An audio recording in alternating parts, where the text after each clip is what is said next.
They say the hospitality industry is about creating experiences, about making others feel welcome, cared for. But what happens when those who give so much feel like they have nothing left to give?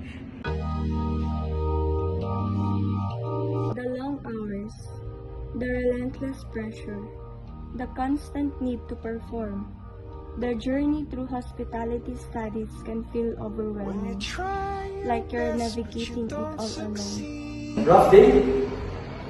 The sauce. It's supposed to be silky smooth, but then it's grainy. I've tried this 3 times and I'm exhausted.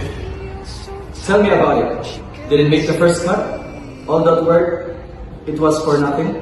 Sometimes, a simple question, a shared frustration can be the first step towards connection, towards realizing you're not alone at the table. Alex, is everything okay with Aiden?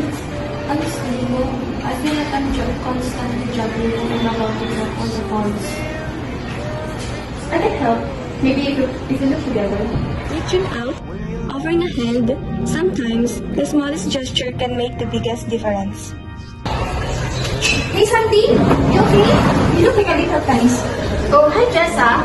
Yes, I have this presentation tomorrow. I'm terrified. I get that. Putting your work out there, it's scary. Maybe we can help each other. Sharing your vulnerabilities, finding strength in shared anxieties, that's how we build a stronger foundation together. Hey, still battling about vegetable yeast? You know, I was reading about soft emotions. Here. Different perspectives, shared knowledge, lifting each other up, that's the power of peer support. Seriously, Santi? I couldn't consent to that. JP, man. And the people about the sauce take my brain. It's good to actually talk about things, isn't it?